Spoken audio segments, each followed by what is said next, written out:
श्री द्वारिकाधीश की जय।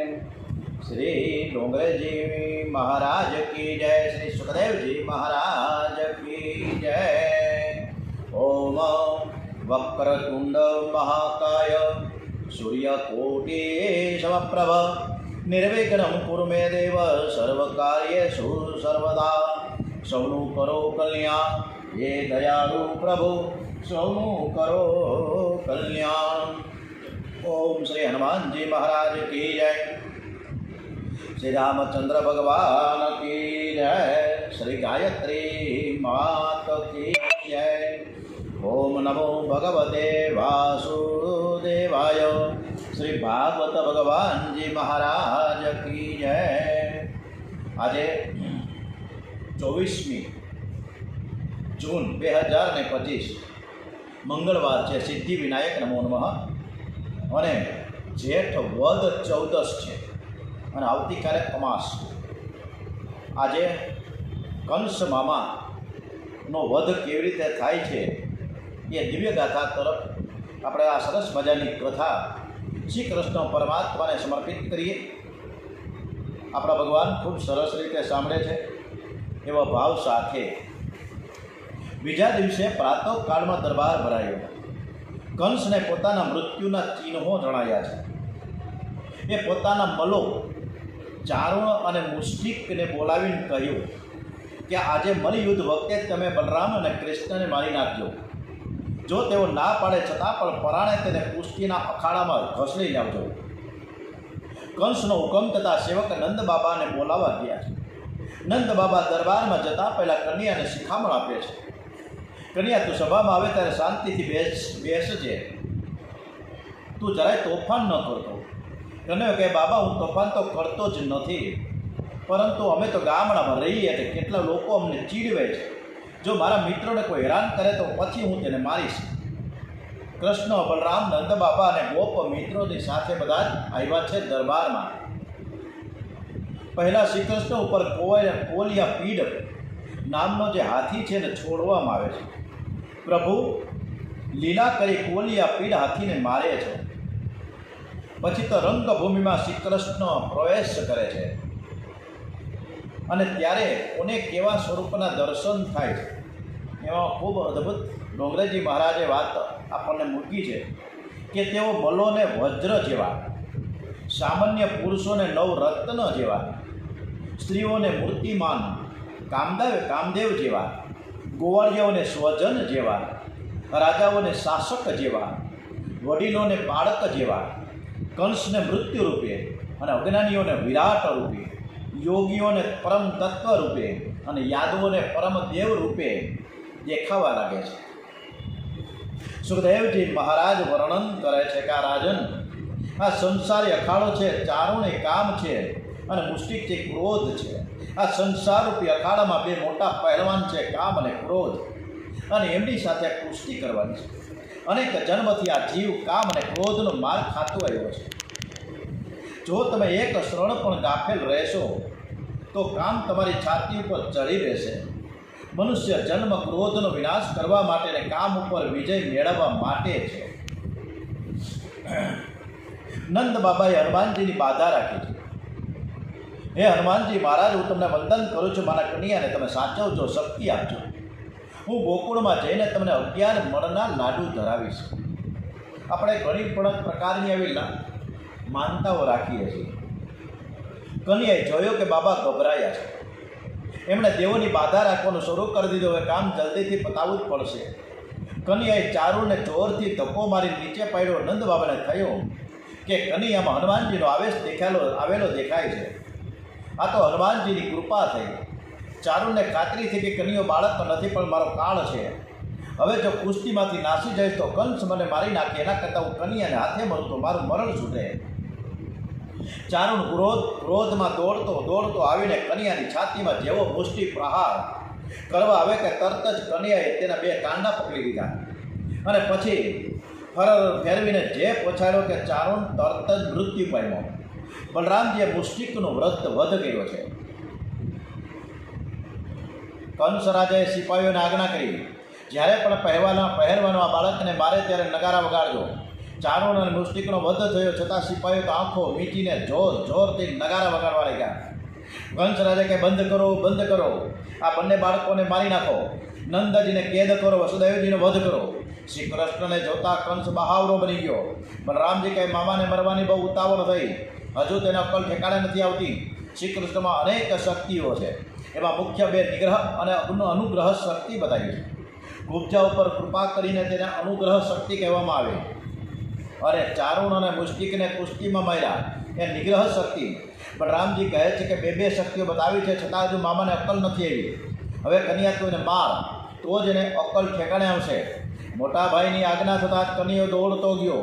એ જોઈને કંસ ગભરાઈ ગયો. મારો કાળ આવ્યો, જાણે મારો કાળ આવ્યો છે. એના માથા ઉપરનો મુકટ પડી ગયો.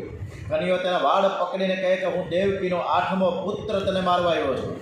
તે રસ્તામાં મારી માના વાળ પીકળાતા ને, આજે હું તને મારીશ. ગભરાયેલો કંસ કાંઈ પણ બોલી શકતો નથી. કનૈયાએ તેના વાળ પકડી એવા તો હલાવીને પછાડ્યો કે કંસ મરી ગયો. પ્રભુએ કંસરાજાને સદગતિ આપી છે. કંસને માર્યો નથી, તાર્યો છે. કંસના મૃત્યુથી બધાને આનંદ થયો, માત્ર કંસની રાણીઓને દુઃખ થયું. ત્યારે કનિયો મામી પાસે ગયો. કનિયાને બધું જ નાટક કરતાં સરસ મજાનું આવડે છે. મામીઓ સાથે તેણે રોવાનું ચાલુ કર્યું. ઓ મારા મામા, કેવા સરસ મજાના સ્વભાવના હતા. કનિયો મામીને સમજાવે કે મામી, હું 11 વર્ષે મામાને મળવા આવ્યો, પણ મામાને હાર્ટ ફેલ થઈ ગયું અને એટેક એવો આવ્યો કે આઈના ગુજરી ગયા. એમાં મારો કોઈ વાંક છે જ નહીં. કંસની રાણીઓના નામ છે અસ્થિ અને પ્રાપ્તિ. જે અસ્થિ એટલે મારી પાસે આટલું છે, અને પ્રાપ્તિ એટલે હજી હું આટલું મેળવીશ. જે આખો દિવસ અસ્થિ અને નાસ્તિ, અસ્થિ અને પ્રાપ્તિના જ વિચારો કર્યા કરે એ કંસ છે. નીતિ અને અનીતિથી દ્રવ્ય ઉપાર્જન કરી મોજ શોખમાં વાપરવાની ઈચ્છા રાખે છે તે કંસ છે. જેને સંસાર સુખ ભોગવવાની ઈચ્છા હોય એ કંસ છે. બીજાને રડાવી પોતે આનંદ માણે એ કંસ છે. આમ કંસ છે ની દુષ્ટ અને કૃષ્ણના હાથે મરાડો. હવે શ્રી કૃષ્ણ અને વસુદેવ દેવકીને વંદન કરવા માટે કારાગૃહમાં આવ્યા છે. પતિ પત્ની કારાગૃહમાં હૈયું બાળતા નથી, પણ મનને શાંત રાખીને કહે છે, શાંત રાખીને રહે છે. શરીર દુબળું છે, સાદા વસ્ત્રો છે. શ્રી કૃષ્ણ દર્શન માટે પ્રાણ તલસે છે. શ્રી કૃષ્ણ અને બલરામ વસુદેવ દેવકીના ચરણમાં વંદન કરે છે. માતા પિતાને હાથે અને પગે મોટી મોટી બેડીઓ આવી. આ જોઈ ભગવાનની આંખમાં આંસુ આવી ગયા. શ્રી કૃષ્ણ પોતાના દાંતો વડે માતા પિતાની બેડીઓ તોડી નાખી અને મુક્ત કર્યા છે. પદે પદે પ્રભુના નામનું રટણ કરવાથી બંધનમાં પડેલા, સંસારરૂપી કારાગૃહમાં પડેલા અને વસુદેવ દેવકીની જેમ શ્રી કૃષ્ણ મુક્ત કરે છે. વસુદેવ દેવકીએ 11 વર્ષ સુધી સતત શ્રી કૃષ્ણનું ધ્યાન કર્યું. ધ્યાન વગર પરમાત્માના દર્શન થતા નથી. ધ્યાનથી તન્મયતા થાય છે, અને તન્મયતા વગર સિદ્ધિ મળતી નથી. શ્રી કૃષ્ણ દેવકી માને કહે છે કે માં, આજ સુધી તમે બહુ દુઃખ સહન કર્યું છે. આજ સુધી મેં તમારી સેવા કરી નથી. હવે હું આપને છોડીને નહીં જાઉં અને તમારી સેવા કરીશ. કન્યાને હાથી ઉપર બેસાડીને ગામમાં વરઘોડો નીકળ્યો છે. નંદ બાબા વિચાર કરે કે હવે મારો કનિયો રાજા થશે. નંદ બાબાને વાત્સલ્ય ભાવ જાગે છે. વિચાર કરે કે યાદવો કન્યાને આખા ગામમાં ફેરવશે તો તેને કોઈની નજર લાગી જશે. બધાની નજર કાંઈ પવિત્ર હોતી નથી. આ યાદવોમાં પ્રેમ છે, પણ વિવેક ઓછો છે. વળી કન્યાએ આટલા મોટા પહેરવાનો સાથે પુષ્ટિ કર્યા પછી જરૂર તે ભૂખો થશે. ભૂખો થયો છે, પણ કોઈ તેને જમવાનું કહેતા નથી. નંદ બાબા માખણ મિશ્રને મીઠાઈ લઈને યમુનાજીના ઘાટ ઉપર આવે છે. વરઘોડો ઘાટ ઉપર આવ્યો. નંદ બાબા કન્યાને નીચે ઉતારી માખણ મિશ્રી જમાડે છે. કનૈયો નંદ અને યશોદાની વાત્સલ્ય ભાવના કાયમ રાખતા કહે છે કે બાબા, અમારી માએ મને એવા આશીર્વાદ આપ્યા કે મારી જીત થાય. આજે હું માના આશીર્વાદથી જ કંસને મારી શક્યો છું. નંદ બાબા કહે એ તો બધું ઠીક છે, પણ આટલા મોટા પહેલવાનો સાથે કુસ્તી કરતા તને વાગ્યું તો નથી ને? કન્યો કે બાબા, મને જરાય વાગ્યું નથી. હું નખાડાના મેદાનમાં ઉતર્યો ને ત્યારે મને હનુમાનજી દેખાયા અને તેમણે મને શક્તિ આપી. નંદ બાબા કહે કે મેં હનુમાનજીની બાધા રાખેલી. કન્યો કે આજે હનુમાનજીની બાધાથી હું પહેલવાનોને મારી શક્યો છું. જે જગ્યાએ શ્રી કૃષ્ણે આ પ્રમાણે વિશ્રામ લીધો છે એ ઘાટનું નામ છે વિશ્રામ ઘાટ. જ્યારે મથુરાના કારાગૃહમાંથી આપણે દર્શન કરીને બહાર આવીએ અને પછી જમણા હાથ ઉપર જઈએ એટલે દ્વારિકાધીશના પહેલાં દર્શન થશે અને પછી આગળ વધો એટલે વિશ્રામ ઘાટ. રોજ સાંજના 7:15 વાગે એટલે સમયની ઋતુ પ્રમાણે થાય છે. આરતી સરસ મજાની થાય એટલે યમુનાજીની આરતી બહુ સરસ રીતે વિશ્રામ ઘાટ ઉપર છે. કંસને માર્યા પછી બધાની ઈચ્છા એવી હતી કે શ્રી કૃષ્ણને મથુરાની ગાદી ઉપર બેસાડી રાજ્યાભિષેક કરવો, પરંતુ પ્રભુએ ના પાડી. કહે છે કે મેં મથુરાની ગાદી મેળવવા માટે કંસને માર્યો નથી. કંસ પ્રજાને બહુ જ ત્રાસ આપતો હતો અને તેથી તેને મેં માર્યો છે. મારે રાજા થવું નથી. કંસના પિતા ઉગ્રસેનને કેદમાંથી મુક્ત કરી ગાદી ઉપર બેસાડો. ગીતાજીમાં અર્જુનને પ્રભુએ બહુ આજ્ઞા સરસ મજાની કરી છે. માં કર્મ ફલેશું, માં કર્મ ફલ હેતુ ભૂમા તે સંગોસ્તમ કર્મરી. કાંઈ પણ ફળની આશા રાખ્યા વગર સત્કર્મ કરવું. ગીતામાં જે ઉપદેશ છે કે નિરપેક્ષ થઈને તું સત્કર્મ કર. શ્રી કૃષ્ણના જીવનમાં પરિપૂર્ણ થયેલો દેખાય. મળે છતાં લેવાની ઈચ્છા ન કરવી તે સંન્યાસ છે.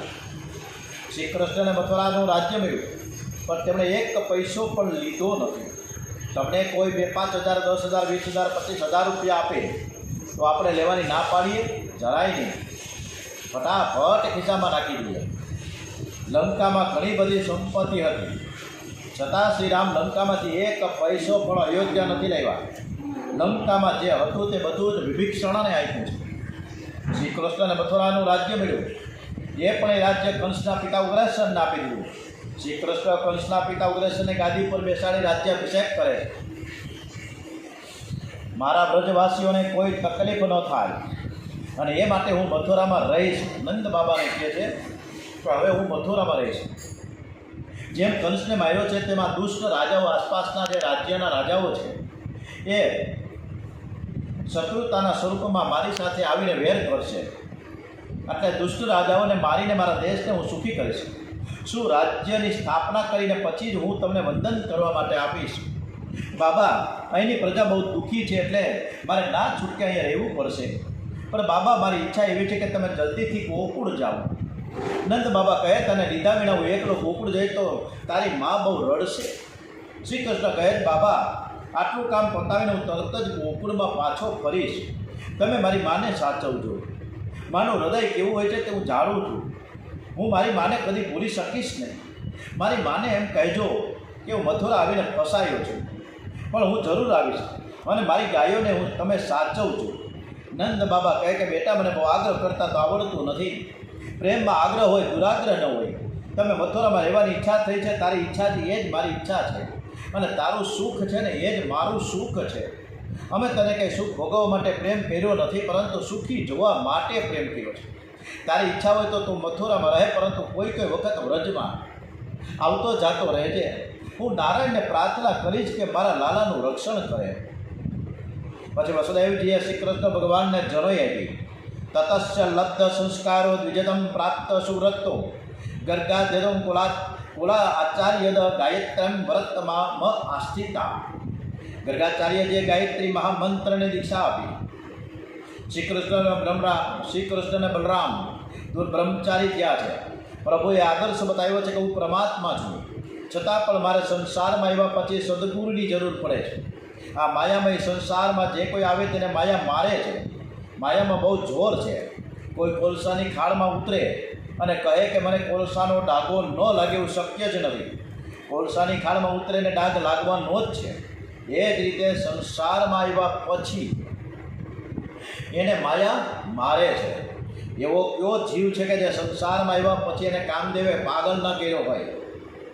એવો કયો જીવ છે જે ક્રોધમાં 5 મિનિટ માટે બળ્યો ન હોય? એવો કયો જીવ છે કે લોભે એને આંધળો ન કર્યો હોય? વિતેષણા ભાવેષણાથી કોનું મન બગડ્યું નથી. સંસારમાં જે આવે છે તે માયામાં જ રહે છે. કામ, ક્રોધ, લોભ અને મોહ આ બધા જ માયાના વિષયો છે. તે બધાને મારે છે. કોઈ સંતના ચરણ પકડી રાખજો, સદગુરુની બહુ જ જરૂર છે. પછી તો વિદ્યાભ્યાસ માટે સાંદીપની ઋષિને ત્યાં ગયા. અમે હમણાં છેલ્લા 3-4 મહિના પહેલાં ઉજ્જૈન ગયા હતા અને ત્યાં શ્રીપરા નદીના કિનારે સાંદીપની ઋષિનો આશ્રમ આજની તારીખમાં સરસ મજાનો ઘેઘોર વૃક્ષોની નીચે સરસ મજાનો આ સાંદીપની ઋષિમાં ઘણા બધા વિદ્યાર્થીઓ અભ્યાસ કરવા આવે છે સંસ્કૃતના. એટલે બહુ અદ્ભુત સાંદીપની ઋષિનો આશ્રમના દર્શન અમે કર્યા હતા. ઉજ્જૈનીમાં શ્રીપરા નદીના કિનારે સાંદીપની ઋષિનો આશ્રમ છે. ત્યાં શ્રી કૃષ્ણ અને બલરામ વિદ્યા અભ્યાસ અર્થે ગયા છે. શ્રી કૃષ્ણ ગુરુકુળમાં નિવાસ કરે છે. ગુરુની તન મન અને ધનથી સેવા કરે છે. ગુરુની સેવા કર્યા વગર પરમાત્મા પણ સુખી થતા નથી. આ આદર્શ ભગવાને જગતને બતાવ્યો છે. કોઈ પણ મહાપુરુષની સેવા તન મન અને ધનથી કરશો તો તે મહાપુરુષનું હૃદય પીગળશે અને તે અંતરથી આશીર્વાદ આપશે. સદગુરુની સેવા કરીને જે જ્ઞાન મળે તે વિનય અને વિવેક શીખવાડે છે. શ્રી કૃષ્ણ સાંદીપની ઋષિના આશ્રમમાં અધ્યાત્મ વિદ્યા ભણ્યા છે. શ્રી કૃષ્ણ ગુરુકુળમાં છે ત્યાં ઘણા બધા વિદ્યાર્થીઓ ત્યાં ભણવા આવ્યા છે. એમાં એક સૌરાષ્ટ્રનો ગરીબ બ્રાહ્મણ ત્યાં ભણવાયો છે અને તેની સાથે શ્રી કૃષ્ણને મૈત્રી થઈ. આ મિત્રનું નામ છે બોલીએ શ્રી સુદામ દેવ કી જય, સુદામા મહારાજ કી જય. પોરબંદરનો સુદામા શ્રી કૃષ્ણના મિત્રનું નામ જ આ ભાગવતમાં આવે છે. વિદ્યાર્થી સુદામા સાથે મૈત્રી કરે તો જ વિદ્યા સફળ થાય છે. કેમ કે સુદામા એટલે ઇન્દ્રિયોને દમે. વિદ્યાભ્યાસ પૂરો થયો છે અને શ્રી કૃષ્ણ ગુરુને બહુ સરસ મજાની કથા ચાલે છે. બરાબર સાંભળજો. શ્રી કૃષ્ણ ગુરુને ઓકે એ પહેલાં વચ્ચે એક વાત કરું છું બધાએ પરીક્ષિત શ્રીઓને. ઘણા મને અત્યાર સુધી એમ કહે છે કે અત્યારે યુટ્યુબમાં તમારી કથા ચાલે છે. 50મો કાલે ભાગ મૂક્યો તો મેં 2 ભાગમાં. ગઈકાલે થોડો ભાવુક થયા હતા એટલે ભાગ નંબર 1 અને ભાગ નંબર 2 51 52. તો આ યુટ્યુબમાં જે કથા મૂકવામાં આવે છે એમાં મને ઘણા એમ કહે છે કે તમે બધાને એમ કહેતા રહેજો કે તમે સબસ્ક્રાઈબ કરો, તમે લાઈક કરાવો. કોઈ જરૂર નથી. કોઈએ મને સબસ્ક્રાઈબ કરવાનું નથી અને કોઈએ પણ લાઈક કરવાનું નથી. આપણે સબસ્ક્રાઈબ કરીશું, લાઈક કરીશું પણ કોને? શ્રી કૃષ્ણ ભગવાનને, રામચંદ્રજીને. આપણે આપણા મા બાપને સબસ્ક્રાઈબ કરીએ, આપણે આપણા મા બાપને લાઈક કરીએ. કાંઈ જરૂર નથી. મહેશભાઈ જોશી કથા કરે છે એટલે સબસ્ક્રાઈબ કરવું કોઈ જરૂર નથી. બીજો મુદ્દો, જેમને પણ ઘરે ભાગવત સપ્તાહનું આયોજન કરવું હોય અને વક્તા તરીકે તમારે મને બોલાવવો હોય તો હું ચોક્કસ આવીશ, પણ એક પણ રૂપિયો દક્ષિણામાં નહીં લઉં અને આવવા જવાનું ટિકિટ ભાડું પણ હું જ ચૂકવીશ. એટલે આ બાબતે કોઈને પણ કથા કરવી હોય તો હું પ્રેમથી રાજી ખુશીથી આવીશ અને 7 દિવસ સરસ મજાની મારી મતિ અનુસાર મારી બુદ્ધિ પ્રમાણે હું કથાનું ગાન કરીશ. અને દરેકને વિનંતી છે કે મારું આ પ્રસ્તાવ છે એ કોઈને સંમત થાય તો હું સ્વીકારવા તૈયાર છું. વિદ્યાભ્યાસ પૂરો થયો છે. શ્રી કૃષ્ણ ગુરુને પ્રદક્ષિણા આપવા ઈચ્છે છે. સાંદીપની ઋષિ કહે છે કે બેટા, મેં તને જ્ઞાન કંઈ લેવા માટે આપ્યું નથી. આ શ્રીપરા નદી મને જળ આપે છે, વૃક્ષો ફળ આપે છે, મારે કોઈ વસ્તુની જરૂર નથી. આ સાંદીપની ઋષિ લેવાની ના પડે છે, મારે દક્ષિણા જોઈતી નથી. પણ શ્રી કૃષ્ણ ભગવાન સામેથી એમ કહે છે કે તમારી ઈચ્છા નથી એ હું સમજી શકું, પણ મારી ખૂબ જ ભાવના છે. ગુરુ દક્ષિણા વગર મારી વિદ્યા સફળ ન થાય. જ્ઞાનદાન અને વસ્ત્રદાન, જ્ઞાનદાન છે ને એ વસ્ત્રદાન અને સુવર્ણદાન કરતાં પણ શ્રેષ્ઠ છે. દાનથી 24 કલાકની તૃપ્તિ થાય, જ્યારે જ્ઞાનથી ભવની તૃપ્તિ થાય છે. જીવનમાં સાચો આનંદ શેમાં રહેલો છે એ આપે મને સમજાવ્યું. આપે મારો સ્વભાવ સુધાર્યો છે, આપે મારું અજ્ઞાન દૂર કર્યું છે. મારી બહુ ઈચ્છા છે કે હું તમારી કંઈક સેવા કરું. શ્રી કૃષ્ણે બહુ જ આગ્રહ કર્યો ત્યારે ગુરુજીએ દક્ષિણા માંગી કે બેટા, બહુ સરસ મજાનું દક્ષિણામાં શું માંગ્યું છે? સાંદીપની ઋષિએ કે મેં જે તને જ્ઞાન આપ્યું તે બીજાને તું આપતો રહેજે. તને કોઈ લાયક શિષ્ય મળે તો કંઈ પણ લીધા વગર તેને તું જ્ઞાન આપજે. તું વિદ્યાનો વંશ વધારજે. અને કુરુક્ષેત્રના મેદાનમાં અર્જુનને આ જ્ઞાન આપવામાં આવ્યું હતું. સાંદીપની ઋષિએ શિષ્ય પાસે જે માંગ્યું છે તેનું પ્રભુએ પાલન કર્યું છે. ગીતામાં અર્જુન બોલે છે, શિષ્યસ્તેહમ સારી મામ ત્વામ પ્રપનમ. અર્જુન શ્રી કૃષ્ણને ગુરુ માને છે. એ કહે છે કે હું મૂંઝાયો છું, મને કાંઈ ખબર પડતી નથી, હું તમારો શિષ્ય છું, મને તમે ઉપદેશ આપો. પ્રભુએ અર્જુનને કોઈ પણ જાતની અપેક્ષા રાખ્યા વગર ગીતા શાસ્ત્રનો ઉપદેશ કર્યો છે. અર્જુન મારો શિષ્ય છે અને તે મારી સેવા કરે એવી પ્રભુએ ઈચ્છા નથી રાખી. ઉલટાનું પ્રભુએ અર્જુનની સેવા કરી છે. મહાભારતમાં એવું વર્ણન આવે છે કે ભગવાને અર્જુનની સેવા કરી અને જ્ઞાન આપ્યું. પ્રભુએ તો અર્જુનના ઘોડાઓની પણ સેવા કરી છે. એમાં જરાય પણ સહેજ પણ શરમ અને સંકોચ એનો અનુભવ્યો નથી. યુદ્ધમાં થાકેલા અર્જુન રાત્રે સૂઈ જાય ત્યારે શ્રી કૃષ્ણ અર્જુનના ઘોડાઓને લાગેલા બાણ કાઢે, મલમ લગાડે. એથી વ્યાસજીએ લખ્યું છે કૃષ્ણ વંદે જગત ગુરુ.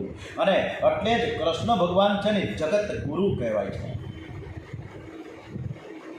અને એના માટે આપણે એ ગુરુ, એ જગત ગુરુ માટે ગુરુર બ્રહ્મા ગુરુર વિષ્ણુ ગુરુર્દેવો મહેશ્વર ગુરુર સાક્ષાત પરમ બ્રહ્મ તસ્મૈ શ્રી ગુરુવે નમો નમઃ. ઓમ શ્રી ગુરુદેવાય નમો નમઃ. કૃષ્ણ ભગવાન જગત ગુરુ કહેવાય છે. પ્રભુને ગુરુજીની સેવા કરવાની ઘણી ઈચ્છા હતી એટલે તેઓ ગુરુ પત્નીને કહેવા ગયા. ગુરુજી ભલે ના પાડે, પરંતુ મારે ગુરુને કંઈક આપવું છે. ગુરુ પત્ની જાણે છે કે આ વિદ્યાર્થી સાધારણ નથી. ગુરુ પત્ની કહે કે મેં પ્રવાસની યાત્રાએ ગયા હતા અને ત્યારે મારો એક દીકરો સમુદ્રમાં ડૂબીને મરણ પામ્યો છે. ગુરુ દક્ષિણામાં મને એ બાળકને લઈ આવો.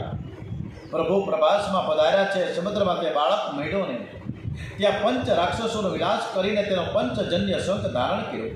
હવે તેઓ મુરલીધર નહીં પણ શંખધર બન્યા છે. બોલીએ શ્રી શંખધર મહારાજ કી જય.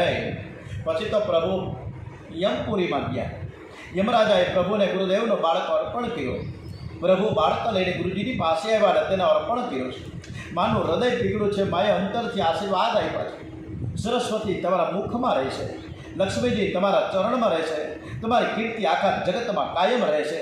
તમે કોઈ દિવસ જ્ઞાન ભૂલશો નહીં. જ્યારે જીવ પરમાત્માની સાથે અતિશય પ્રેમ કરે છે ને ત્યારે પરમાત્મા પોતાનું અસલી સ્વરૂપ બતાવે છે. મનુષ્ય પોતાના ઘરની તિજોરીમાં શું શું છે એ કોઈને બતાવતો નથી, પણ જેની સાથે અતિશય પ્રેમ હોય એને જ તિજોરીની, એને જ લોકર બતાવવામાં આવે. જો પરમાત્માના અસલી સ્વરૂપને નિહાળવું હોય તો તેમની સાથે અતિશય પ્રેમ કરો. એ સ્વરૂપના દર્શન કર્યા વિના બ્રહ્મ દ્રષ્ટિ આવતી નથી. શ્રી કૃષ્ણ રોજ રાજમહેલની અગાસીમાં બેસીને ગોકુળની ઝાંખી કરે છે. મથુરામાં છે અત્યારે શ્રી કૃષ્ણ ભગવાન, મથુરામાં છે, ગોકુળ નથી ગયા. એટલે રોજ સાંજે રાજમહેલની અગાસીમાં બેસીને ગોકુળની ઝાંખી કરે છે. મારી મા આંગણામાં બેસીને મારી પ્રતીક્ષા કરે છે. એ મને યાદ કરીને રડે છે. એ મથુરાના માર્ગ ઉપર મીટ માંડીને મને નિહાળ્યા કરે છે. એને ખાતરી છે કે કન્યાએ કહ્યું છે કે આવીશ અને તેથી તે જરૂર આવશે. આમ તે મારી રાહ જોયા કરે છે. મારી વહાલી ગાયો મથુરા તરફ મુખ રાખીને મને જોઈ મારા તરફ જોઈને હંભા કરે છે. મારા નંદ બાબા મને યાદ કરે છે. ગોપીઓ, મારા ગોપ મિત્રો પણ મને ખૂબ યાદ કરે છે. આમ પ્રભુ બધાનું સ્મરણ કરે છે ત્યારે તેનું હૃદય ભરાઈ ગયું. એકનું સ્મરણ કરતાં આંખમાંથી આંસુ ટપકી પડ્યા છે. શ્રી કૃષ્ણ વ્રજવાસીઓના પ્રેમને ભૂલી શકતા નથી. એનું સ્મરણ કરતાં આંખમાંથી આંસુ નીકળે છે. પ્રભુને પ્રેમીને વિરહમાં રડવાથી સુખ થાય છે. પ્રભુ પૈસાની નહીં પણ પ્રેમના ભૂખા છે. જ્યારે મથુરામાં ઐશ્વર્ય છે ત્યાં પ્રેમ નથી. જ્યારે ગોકુળમાં છલ પ્રેમ ભરેલો છે. જીવ ઈશ્વરનું સ્મરણ કરે એ સામાન્ય ભક્તિ છે, પણ જ્યારે ઈશ્વર જીવને યાદ કરે એ સાચી ભક્તિ છે, એ જ શ્રેષ્ઠ છે. અને એટલે જ એક વખત કૃષ્ણ ભગવાન મથુરામાં નીકળ્યા નગરમાં ચર્ચા કરવા માટે નીકળ્યા, નગર યાત્રાએ નીકળ્યા. ત્યારે એક ઘડવૈયો, એક કારીગર, એક સોમપુરા બ્રાહ્મણ એક મૂર્તિને કંડારતો હતો. ટક ટક ટક ટક મૂર્તિ કંડારતો હતો. એટલે એને પૂછ્યું કે તું શેની મૂર્તિ કરસ? કારણ કે સાદા વેશમાં હતા કૃષ્ણ ભગવાન. ત્યારે એ ઘડવૈયો, એ કારીગર, એ સોમપુરાએ ભગવાનને એવું કીધું કે હું ભગવાનની મૂર્તિ બનાવું છું, હું નારાયણની મૂર્તિ બનાવું છું. અને ત્યારે જ એ કૃષ્ણ ભગવાને ઘડવૈયાને કહ્યું કે ઘડવૈયા, મારે પ્રભુ થઈ નથી પૂજાવું, મારે ઠાકોરજી નથી થવું. હું અહીંયા જે છું એ સારું છે. હું તો યશોદાનો બાળક થઈને રહેવા માગું છું. હું તો એક ગોપ મિત્ર રહીને આ ગોકુળિયા ગામમાં મારે ગોપીઓની સાથે રાસ લીલા કરવા માટે તો મેં અવતાર લીધો છે. એ ઘડવૈયા, મારે પ્રભુ થઈ નથી પૂજાવું. ઉદ્ધવજી વિચાર કરે છે કે શ્રી કૃષ્ણ રોજ સાંજે અગાસીમાં બેસીને કેમ રડશે? શ્રી કૃષ્ણ તો રોજ સુવર્ણ રાજમહેલમાં રહે છે, એમની સેવામાં તો અનેક સેવકો હાજર છે, છતાં રડે છે કેમ? રોજ તેમના માટે તો 56 ભોગની સામગ્રી તૈયાર થાય છે, કેટલું ઐશ્વર્ય છે. અમે બુદ્ધિ પ્રમાણે તેમની સેવા કરીએ છીએ, છતાં તે ઉદાસ કેમ છે? એ એકાંતમાં બેસીને કેમ રડે છે? આનું કારણ શું? શું અમારી સેવાથી ઠાકોરજીને સુખ થતું નથી? એવું તો નથી કે અમે અમારા સુખના વધારે વિચાર કરીએ છીએ અને ઠાકોરજીના સુખનો ઓછો વિચાર કરીએ છીએ? ઉદ્ધવને થયું કે હવે મારે સંકોચ છોડીને પૂછવું જ પડશે. આવો વિચાર કરીને એક સાયંકાળે ઉદ્ધવજી અગાસીમાં આવ્યા છે. એ વખતે શ્રી કૃષ્ણ વ્રજવાસીઓના ચિંતનમાં મગ્ન હતા. ઉદ્ધવ આવ્યા એટલે પ્રભુએ પોતાના પ્રેમનો આવેગ દબાવ્યો છે. પ્રભુએ પ્રેમને ગુપ્ત રાખવા ઈચ્છે છે, છતાં ઘણીવાર તે પ્રેમનો આવેગ બહાર નીકળી આવે છે. શ્રી કૃષ્ણ પ્રેમના આવેશને દબાવી ઉદ્ધવનું સ્વાગત કરે છે. ઉદ્ધવ શ્રી કૃષ્ણને વંદન કરીને કહે છે કે નાથ, તમને એક વાત પૂછવાની મારે બહુ જ ઈચ્છા છે. શ્રી કૃષ્ણ કે ઉદ્ધવ, તમે મારા અંતરંગના સખા છો, સંકોચ રાખ્યા વગર તમે પૂછો. ઉદ્ધવજી કહે છે કે હું મારી બુદ્ધિ પ્રમાણે યથામતી આપની હું સેવા કરું છું, પરંતુ મને એવું લાગે છે કે આપ અમારી સેવાથી ખુશ નથી. આપ ઉદાસ લાગો છો. આપ ભોજન કરો છો તે સમયે આપને કડામણ થતી હોય એવું જોઉં છું. ગઈકાલે ભોજન કરતાં કરતાં આપનું હૃદય ભરાઈ ગયું. એ સમયે આપ કોઈને યાદ કરતા હતા. ગઈકાલે રાત્રે આપ સૂતા હતા, એ સમયે હું આપના ચરણની સેવા કરતો હતો. ત્યારે મને લાગ્યું કે આપ કોઈ સ્વપ્ન જોઈ રહ્યા છો અને સ્વપ્નમાં રાધે રાધે રાધે રાધે બોલે છે. આ રાધા કોણ છે? તમે રોજ કોને યાદ કરો છો? સાયંકાળે તમે રોજ અગાસીમાં બેસો છો ત્યારે તમે કેમ દુઃખી લાગો છો? શ્રી કૃષ્ણ કે ઉદ્ધવ, હું કેમ દુઃખી છું તે પૂછનાર મને મથુરામાં તું એકલો મળ્યો. તને હું શું કહું? હું ગોકુળમાં હતો ત્યારે મારી મા મને લાડ કરીને ખવડાવતી હતી. દેવકી ને વસુદેવ મારા માતા પિતા છે, પણ મારા સાચા માતા પિતા, મારા પાલક પિતા તો ગોકુળમાં છે. એ મને ખૂબ જ યાદ આવે છે. એ ઉદ્ધવ, મને મારી ગાયો, મારા બાલ મિત્રો મને ખૂબ જ યાદ આવે છે. અમે ગાયો ચરાવવા જતા ને ત્યારે મિત્રો મારી પ્રતીક્ષા કરતા. તેઓ પોતાના ઘેરથી જે કંઈ લાવે તે પ્રથમ મને આપતા અને ખૂબ જ પ્રેમથી મને ખવડાવતા. પછી કુમળા પોલવોની પથારી કરીને મને તેમાં સૂડાવે, મને વીંજળો નાખે, મારી ગાયોને સાચવે. ઉદ્ધવ, આ મિત્રોને હું ભૂલી શકતો નથી. ઉદ્ધવ, મારી સખીઓ મને ખૂબ જ યાદ આવે છે, મારી ગોપીઓ મને ખૂબ જ યાદ આવે છે, મારી મા મને યશોદા ખૂબ જ યાદ આવે છે, મારી ગાયો મને ખૂબ જ યાદ આવે છે. અને ત્યારે ઓલું ગીત પુકારો છે, નંદ બાબાને માતા જશોદાજી સાંભળે રે. એ ઉદ્ધવ જ્યારે કાલીય નાગને નાથવા યમુનાના ધરામાં કૂદી પડ્યો ને, અને ત્યારે મારી ગાયો, મારા મિત્રો, મારી આ બધી ગોકુળની આ પ્રજા ખૂબ જ રડતી હતી. હું જ્યારે બહાર નીકળો ને ત્યારે ગાયોને ખૂબ જ આનંદ થઈ. વ્રજની આ ગાયો મને ખૂબ જ યાદ આવે છે, ગોપીઓ મને ખૂબ જ યાદ આવે છે. એ ઉદ્ધવ, વૃંદાવન એ પ્રેમ ભૂમિ છે. અને વૃંદાવનમાં પ્રેમ ભૂમિમાં કૃપાલુ મહારાજે ખૂબ સરસ મજાનું પ્રેમ મંદિર કરોડો રૂપિયાના ખર્ચે, એ વખતે કરોડો રૂપિયાના ખર્ચે, જ્યારે શનિ રવિમાં જાવ ને તો લગભગ લાખથી વધારે માણસો ત્યાં હોય.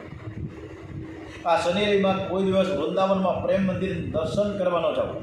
સોમ, મંગળ, બુધ, ગુરુ, શુક્રમાં જવું, પણ શનિ રવિમાં આપણે ભીણાઈ જવું. એટલી બધી નીતિઓ છે.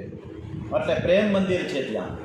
સાથે સાથે વૃંદાવનમાં પ્રેમાનંદ મહારાજ પણ છે, જે પ્રેમાનંદ મહારાજની આતુરતાપૂર્વક બધા દર્શન કરવા માટે રાતના 2 વાગ્યાથી લાઈન લાગે છે. એટલે વૃંદાવન છે ધન્ય ભૂમિ, વૃંદાવન એ પ્રેમ ભૂમિ છે, વ્રજ ભૂમિ છે. એ છોડીને હું આવ્યો છું અને તેથી મને આનંદ નથી. અહીંયા તમે બધાએ મને મથુરાનો રાજા બનાવ્યો છે. સર્વ મથુરાના લોકો મને વંદન કરે છે, મને માન આપે છે, મને મથુરા નાથ કહે છે, પરંતુ કોઈ મારી સાથે પ્રેમથી વાતો કરતું નથી, મને કોઈ પ્રેમથી બોલાવતું પણ નથી. લોકોએ મને મથુરાનો રાજા તો બનાવ્યો, પણ વ્રજ મારાથી ભૂલાતું નથી. વ્રજવાસીઓ જેવો પ્રેમ અહીં ક્યાં નથી, અહીં ક્યાંય મને દેખાતો નથી. હું વિચાર કરું છું કે અહીં આવી રાજા બનીને મેં શું મેળવ્યું? કંઈ મેળવ્યું નથી. ઉલટાનું ઘણું ખોયું છે. મારી માનો પ્રેમ અહીંયા ક્યાં છે? હે ઉદ્ધવ, આ કૃષ્ણને કોઈ પણ વસ્તુની અપેક્ષા નથી. એ તો પ્રેમનો ભૂખો છે. મને માનની ભૂખ નથી, મને તો પ્રેમની ભૂખ છે. મારો જીવ પ્રેમને માટે તરફડે છે. ઉદ્ધવ કહે છે, મેં સાંભળ્યું છે કે આપ નાના હતા ત્યારે વ્રજમાં ગોપ બાળકોની સાથે બહુ જ રમતા હતા, પણ હવે તો તમે મથુરાના રાજા થયા છો. હવે તો તમે ગામડાના ગોવાળોની સાથે રમવાનો વિચાર કરો એ તમને શોભે નહીં. ગોકુળના તે વ્રજવાસીઓને તમે ભૂલી જશો તો જ તમને મથુરાની રાજ સંપત્તિમાં આનંદ મળશે, તો જ તમને મથુરાના ઐશ્વર્યમાં સુખ મળશે. જ્ઞાન અભિમાનને કારણે ઉદ્ધવને ભાન નથી કે તે કોને ઉપદેશ આપી રહ્યો છે. શ્રી કૃષ્ણ ઉદ્ધવને કહે છે કે ઉદ્ધવ, તું મને વ્રજને ભૂલવાનો ઉપદેશ કરશ, પણ તું નથી જાણતો કે વ્રજવાસીઓનો પ્રેમ કેવો છે. હું બધું જ ભૂલી શકું, પણ વ્રજને અને વ્રજવાસીઓના પ્રેમને ભૂલી શકવાનો નથી. હું તેમને ભૂલવાનો પ્રયત્ન કરું છું, તો પણ મને તેમાં સફળતા મળતી નથી. વ્રજવાસીઓ મને બહુ જ યાદ આવે છે, એટલે જ મને એનું વારંવાર સ્મરણ થાય છે. પ્રેમ અન્ય છે. હવે તો છેલ્લો ઉપાય એ છે કે તું વ્રજમાં જઈને એમ કહ્યા કે વ્રજવાસીઓ મને ભૂલી જાય. તેઓ મને ભૂલી જશે ને એટલે હું પણ એને ભૂલી જઈશ. ઉદ્ધવ, આ કામ તારાથી જ બની શકે એમ છે. તું જ્ઞાની છે, અભિમાની છે, તું બુદ્ધિમાન છો. તું વ્રજમાં જઈને વ્રજવાસીને ઉપદેશ આપ કે તેઓ મને ભૂલી જાય. તેઓ જ્યાં સુધી મને નહીં ભૂલીએ ત્યાં સુધી હું એને ભૂલી શકવાનો નથી. એમણે મારા માટે સંસારના સર્વ સુખોનો ત્યાગ કરી દીધો છે. તેઓ મારા માટે જીવે છે. મેં તેઓને કહ્યું કે હું આવીશ, એટલે તેઓ મારી પ્રતીક્ષામાં પોતાના પ્રાણને ટકાવી રાખ્યા છે. તું તેમને નિરાકાર નિર્ગુણ બ્રહ્મનો ઉપદેશ કરજે. જે જ્ઞાન ભક્તિ વગરનું હોય છે, ત્યાં વધારે બોલવાનું કુટેવ પડે છે. એવા જ્ઞાનીમાં વાચાળતા આવે. જ્ઞાન ભક્તિ સાથે આવે તો તેમાં મૌન રહીને અધ્યયન કરવાની ઈચ્છા થાય. ઉદ્ધવનું જ્ઞાન ભક્તિ વગરનું હતું, તેથી ઉદ્ધવ કહે કે મને વ્રજમાં મોકલો છે, એના કરતાં તેને પત્ર લખી નાખો ને, ટપાલ લખો ને, પોસ્ટકાર્ડ લખી નાખો ને, તો તેઓ પણ તમને પત્ર લખશે. પત્રથી બેઉને મિલન જેવો આનંદ થશે. આપણે એ વખતનું પોસ્ટકાર્ડ લખતા હતા 5 પૈસાનું હતું, પછી 15 પૈસાનું થયું. એ 15 પૈસાના પોસ્ટકાર્ડમાં જે આપણા શબ્દો લખાતા, રાજમાન રાજશ્રી શ્રી પરમ પૂજ્ય ધુરંધર રા શ્રી એવું સંબોધન થતા. પછી નીચે આવે લિખિતન, તમે બધા ખૂબ જ આનંદમાં છો, અમે ખૂબ જ આનંદમાં છીએ, આવું બધું લખતા. અને 15 દિવસેથી પોસ્ટકાર્ડ ઘરે પહોંચે અને ટપાલી આવે, કુરજીભાઈ કરીને ટપાલી આવતો મારે, તો એ કુરજીભાઈને આપણે યાદ કરીને પૂછી કે અમારી કંઈ ટપાલ આવી, જોજે ભાઈ સાહેબ. માટે એ આતુરતા હતી ટપાલમાં. એટલે તમે એક પત્ર લખો અને એ તમારો પત્ર વાંચીને તેઓ પણ તમને પત્ર લખશે. પત્રથી બેઓને મિલન જેવો આનંદ થશે. लिखे जो खत तुझे वो तेरी याद में. श्री कृष्ण કહે છે કે ઉદ્ધવ, મેં અનેક વાર પત્ર લખવાનો પ્રયત્ન કર્યો, પણ હું પત્રમાં શું લખું મને કંઈ સૂચતું નથી. મારી માને હું પત્રથી કેવી રીતે સમજાવું? મારી માને તો જ્યાં સુધી મારા મુખના દર્શન ન કરે ત્યાં સુધી મને શાંતિ મળતી નથી. મારી મા મારું મુખડું નિહાળે, હું તેની ગોદમાં બેસું તો જ તેને શાંતિ મળે છે. મને તે આરોગાવે તો જ તેને કરાર મળે છે, એને નિરાંત થાય. આમાં પત્ર લખવાથી શું ફાયદો? એ ઉદ્ધવ, કેટલીક વાર યશોદામાને પત્ર લખવા વિચાર કરું, પણ જેવો પત્ર લખવાનું શરૂ કરું ને યશોદામાનું નામ લખું ત્યાં તો મારું હૃદય ભરાઈ જાય છે. હું વિચાર કરું કે હું કાગળ લખીશ તો માને વધારે દુઃખ થશે. કહે છે કે કનૈયો આવતો નથી ને પત્રથી મને સમજાવે છે. આ વિચારોમાં ને વિચારોમાં પત્રમાં યશોદા યશોદા યશોદા યશોદા યશોદા યશોદા લખ્યા કરું છું. આગળ કાંઈ લખાતું નથી. પત્રમાં આગળ શું લખવું એની કાંઈ સમજણ પડતી નથી. મને તો એવું લાગે છે કે સાચા પ્રેમનો સંદેશો પત્રથી નહીં પણ મનથી પહોંચાડવામાં આવે છે. ઉદ્ધવ, તમે જ્ઞાની છો, બુદ્ધિશાળી છો, એટલે તમે વૃંદાવન જઈને તમારા જ્ઞાનનો ઉપદેશ ગોપીઓને આપજો કે જેથી તો મને ભૂલે અને તેઓ બ્રહ્મ ચિંતન કરે. તેઓને આશ્વાસન આપજો કે તમારા જવાથી મારા માતા પિતાને પણ શાંતિ મળશે.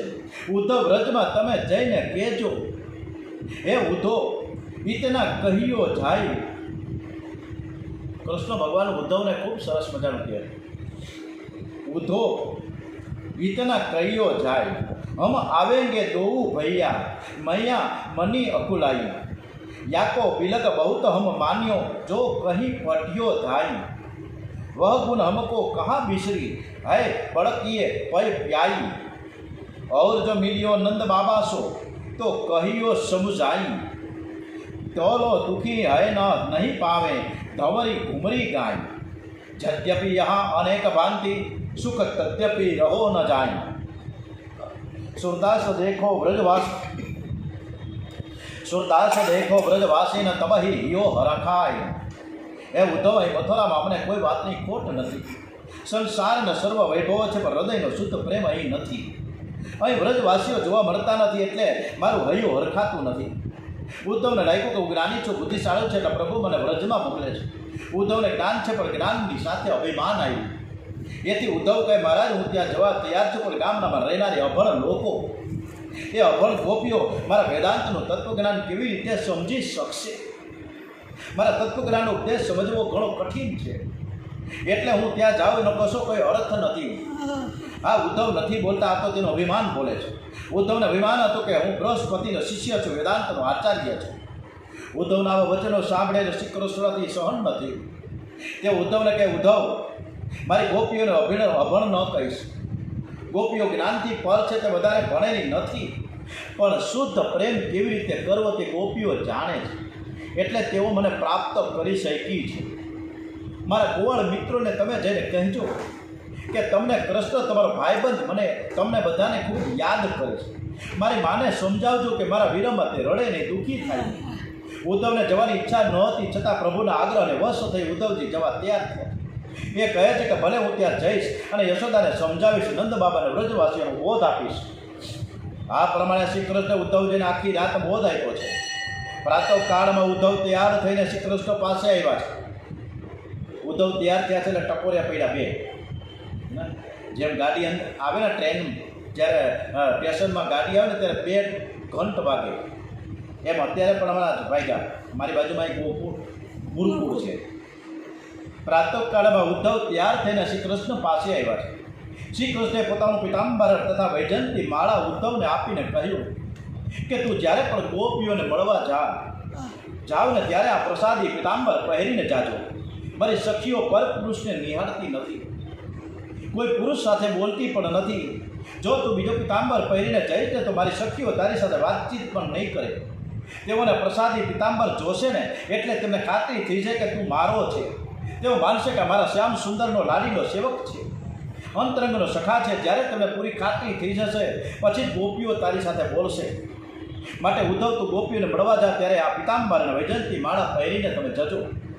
તારું કલ્યાણ થાય એ માટે હું તને વ્રજમાં મોકલું છું, કારણ કે વ્રજ એ પ્રેમ ભૂમિ છે. શ્રી કૃષ્ણ ઉદ્ધવજીને રથમાં બેસાડે છે. રથ ચાલવા લાગ્યો છે ત્યારે ફરી પ્રભુ ઉદ્ધવજીને કહે કે ઉદ્ધવ, તું મારી મારે આશ્વાસન આપજે, મારા નંદ બાબાને દિલાસો આપજે, મારા માતા પિતાને પ્રણામ પાઠવજે, મારી માને કહેજે કે તમારો કનૈયો આવશે. આટલું બોલતા બોલતા એમની આંખમાંથી આંસુ નીકળી આવ્યા છે. ઉદ્ધવજીને આશ્ચર્ય થાય છે કે વ્રજમાં એવું તો શું છે કે જેનું વારંવાર સ્મરણ કરીને શ્રી કૃષ્ણ રડે છે. જીવ જ્યારે જીવપણું છોડીને ઈશ્વર સાથે પ્રેમ કરીને તન્મયતા મેળવે ને ત્યારે પરમાત્મા પણ પોતાનું ઐશ્વર્ય ભૂલી જાય છે. ઈશ્વર પણ ઈશ્વરપણું ભૂલી જાય છે. શ્રી કૃષ્ણ પણ આજે ભૂલી ગયા છે કે પોતે મથુરાના રાજા છે અને પ્રેમમાં પાગલ બનીને રથની પાછળ પાછળ દોડે છે. જે રીતે શ્રી કૃષ્ણ ભગવાન મથુરા જવા પ્રયાણ કર્યું ગોકુળમાંથી અને યશોદા જે રીતે પાછળ દોડતી હતી, એ જ રીતે આજે ઉદ્ધવજીની પાછળ, એ રથની પાછળ કૃષ્ણ દોડે. ત્યારે ઉદ્ધવજી કહે, પ્રભુ હું રથમાં બેઠો છું, તમે રાજા થઈને રથની પાછળ દોડો એ શોભે નહીં, તમે ચિંતા ન કરો, હું ત્યાં જઈને બરાબર સમજાવીશ. ત્યારે પ્રભુ અટકા છે તો વિચાર કરે કે મારો ઉદ્ધવ ભાગ્યશાળી છે, એ આજે પ્રેમ ભૂમિમાં જઈ રહ્યો છે. શ્રી કૃષ્ણ રથને ટગર ટગર ટગર જોઈ રહ્યા છે. ઉદ્ધવજી રથમાં બેઠા બેઠા વિચાર કરે છે કે એવું તો શું હશે વ્રજમાં, નહીં તો પ્રભુ આમ પાગલ બને નહીં. ઉદ્ધવજીના આશ્ચર્યનો પાર નથી, તેઓ હજુ પ્રેમ તત્વને બરાબર સમજતા જ નથી. આ કથા ઉપરથી આપણે એક સમજણ પડે કે શ્રી કૃષ્ણ ભગવાન એના મા બાપને ભૂલ્યા નથી. આટલા રાજા ધીરાજ છે, ઐશ્વર્ય છે, ભૌતિક સાધનો છે, છતાં પણ એ મા બાપને નથી ભૂલ્યા. અને આજના છોકરાઓ કેનેડા જાય અથવા તો સારો અમલદાર બને, સારી પ્રતિષ્ઠા મેળવે, પદ મળે, પછી મા બાપ કોણ ભૂલી જાય છે. કોઈને મા બાપની પાસે 15 મિનિટ માટે બેસવાનો ટાઈમ નથી. આ કઠણાઈ છે, ધીમે ધીમે વધતી જાય છે. અને દરેક સંતાનોને એક વિનંતી છે, કદાચ કોઈ સાંભળતા હોય તો, કે થોડી વાર માટે પણ મા બાપની પાસે બેસીને હાલવાલ પૂછો, ભાઈ કેમ છો, કેમ નહીં. બોલીએ શ્રી કૃષ્ણ કનૈયાલાલ કી જય, શ્રી દ્વારિકાધીશ કી જય, ઓમ શ્રી ડોગરેજી મહારાજ કી જય, ઓમ નમો ભગવતે વાસુદેવાય, ઓમ ભાગવત ભગવાનજી મહારાજ કી જય, ઓમ નમો ભગવતે વાસુદેવાય, ઓમ શ્રી ભારત માતા કી જય, વંદે વેદ માતરમ, ઓમ નમઃ પાર્વતી પતય, હર હર મહાદેવ.